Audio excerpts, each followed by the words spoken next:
Hey there, it's Maverick from LA Nissan. Today we're in the Armada Platinum Reserve, and we're just going to kind of go through some of the features, showcase a lot of the different options, bells and whistles and all that fun stuff. So let's hop straight into it. I don't have the vehicle all the way on because it is, the battery's disconnected for this demonstration unit, but I did connect a power source, so we have an option to actually showcase everything. So going into it, I'll start all the way on the left here. You do have heads-up display buttons over here, as well as lane control, as for if you want steering assist. Coming back up to here, this is the Pro Pilot button. That's the button that does all the self-driving and everything for you, using blind spot, forward and rear, radar detecting, all that kind of fun stuff, as well as the camera on the hood. Here is the pass assist button. It's a little arrow going over a line. You can actually just, have the whole thing drive for you. This does have the Pro Pilot 2.1, so this is actually camera right here watching your eyes to make sure you're watching the road, because as soon as everything turns blue, that means you can take your hands off, put them in your lap, do whatever. So long as you're looking forward, the vehicle will drive itself for you. Super cool, super snazzy. Yeah. It does have adaptive cruise control. I mean, it would have to if it's self-driving, right? But, it'll react a lot quicker than most folks could, in the event of a crash, because it can actually detect not one car in front of you, not two, but three. So if the third person slams on the brakes, the whole vehicle will react, slam on the brakes accordingly, trying to prevent any sort of collision. Super awesome. Same thing with pedestrian detecting. It'll do the exact same thing. You're parked at like a Costco or whatever, and you're reversing out. Again, it'll detect somebody's driving by, slam on the brakes for you, prevent a collision. Honestly, it's too smart to get in a crash. We'll say that.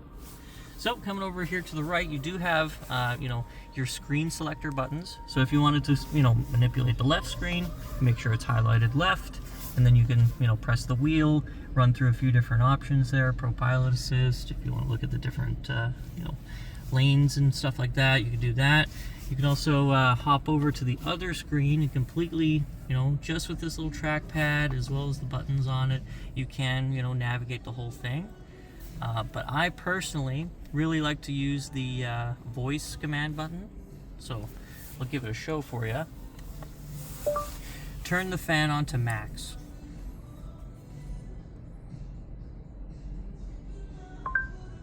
Just got it. Changing the fan speed to the highest.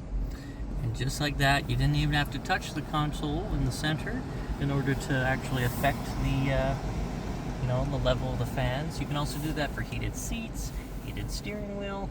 If you wanted to, you could also, switch on your ventilated seats and adjust the temperature to hot or cold. You can do all that kind of fun stuff. There is so many different bells and whistles, but I'm just going to go over some of the nice and easy to get to ones. Or else this video is going to be like 3 hours long. You do get this massive touchscreen here. This thing is absolutely phenomenal. So, I mean, you can see crisp images for both like what you're doing for the map, as well as if you wanted to swipe over, you get a really nice response and refresh rate on it. You can see different connections to the vehicle if you want to do wireless, so Android Auto, CarPlay, just a Bluetooth connection, whatever, no problem at all. If you do have, one of the MyQ garage openers as well, you can just, have the vehicle, geo-locate your actual garage. So the moment you drive up onto the actual driveway, it'll actually open the garage door for you. Super cool, super awesome. Again, you do have to have one of the MyQ garage door openers for that function, but that is super cool if it does. You can, go to, even a little bit further and change both the massaging seat options for both the passengers in the front, so the driver as well as the passenger in the front both have massaging seats for this one, and you can play with it here. There is a button on the side. There's a whole bunch of different ways to get to it, but yeah. Also, if you're looking to use this little dash cam that's built straight in, absolutely possible. This little camera here is watching through the back window, as well as this one up here is watching all the passengers in the back seat, making sure if the kids are getting too rowdy, you can see what happened in the event that something's going on. And yeah, there's a whole bunch of different options for viewing. So let's hop straight into the camera there. So you do have predictive lines. The green lines are actually showing you where your vehicle is going to end up. And as you can see, we are in the showroom right here. I do have the door open, so if I close it, you'll see it actually just move. You do have a whole bunch of different viewing options for this one. I'll just toggle through. This one is for curb parking. So if you see this red line here, that'll turn green if you're at the perfect distance. You kind of want to line yourself up for that, red line, and then you can street park like a pro every time. Heading on to the next one here. This one's really helpful if you're trying to judge, how close you are to, something that's in front of you, if you're parking in the garage. This next one, I personally like it for drive-throughs, or if you're parking in the garage and you might have something in front of the tires and you're scared you might pop it because you dropped nails or something earlier in the garage. That's my favorite. We do have another camera just up here. This camera allows us to, see the back tailgate. So you can toggle it off, then it's just a mirror. But if you wanted to, you have too many people in the back seat, what have you, you can just look straight beyond everything to the vehicle behind you. Whatever's behind you, you can see. Absolutely fantastic feature, that one. But yeah, you get a whole bunch of different things down here. We'll start with this one. You do have different drive modes, so this one would be, automatic or standard. Over here you have eco, so if you want to save more money out of the tank and try to stretch it a little bit further, you absolutely can. This one's sport, so if you want it to be a little bit more snappy just from a dead stop, so you're at a red light and you really want to beat the guy next to you, that's the one to do it. Tow mode. This can pull 8,500 pounds, so if you wanted to, stretch the limits to that, you could absolutely throw it in tow mode. We have rock, so if you're going to be driving off-road a lot, you do have the ability to, have the vehicle not, stressing out too much, trying to figure out what to do. Same with sand and mud and rut. Coming over here, we do have snow, so if there's fresh powder on the ground on top of black ice, you're going to skate like, McDavid, but basically you won't have nearly as much control. But yeah, if you throw it in snow mode, it'll be nice and slow, creep and crawl straight off the hop for red lights and everything, making sure you're actually going to have traction. You're not going to be stuck because you press the gas and then the wheels all spin. No, that one takes care of you.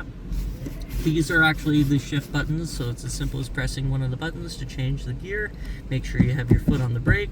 If your foot's not on the brake, you're not going to be able to shift. I can't just press randomly, because it would be pretty bad if you could be going 110 on the Hyundai or whatever, and you hit reverse, and it actually does shift. That'd be catastrophic. But it does not let you do that. It is too smart for that. Up here, you can throw it in high four-wheel drive, low four-wheel drive, automatic, and you can turn off traction control if you really think you're an all-star for driving. Coming on down here, we do have the air suspension. So just a press and hold, and you can watch the vehicle kind of rock back and forth. It'll go down front end, then the back will go down, then the front will go down again, the back will go down. It does adjust the ride, so it does actually impact your fuel economy. So you'll get the most bang for your buck because you're not making so much of a huge, what's the word? You're not going to have much wind resistance compared to, if you're high up. But if you're low down, then you get better wind resistance, so you get actually better mileage out of the vehicle, which it also does if you're going over 100 kilometers for an extended period of time, like on a highway. This is the automatic start-stop button, so you can at any time press that button, boom. You're not going to have it turn off randomly at a intersection. And yeah, coming over here, we do have a nice little hideaway workstation here. You do have some nice cup holders there. These do kind of push in, so it really holds whatever drink you have snug. You're not going to spill just because you bought a Wendy's extra large and it's going to flop all over your car. But yeah, this has the wireless what's it called? Wireless charging there. Don't know why that was so difficult to think of off the top of my head. You do have a couple USB-C ports as well. A whole bunch of different options for this one. If I give this button a press there, the inside actually opens straight up. You do have a little suede insert, which I'll move just for now, and a little, not a little camera, sorry, a nice little light showing you, you know, everything that's in there. Should it be very dark? It is a little bit unhappy that I'm, you know, using the using the battery just on its own, so it's trying to tell me, hey, it's time for the video to end. So this has been the inside and, you know, the nice little feature operation of the Armada. And yeah, if you'd like to come by, take it for a spin, go, you know, handle it all in person, feel free to give me a call, 780-769-0060. And again, my name is Maverick, just like from Top Gun.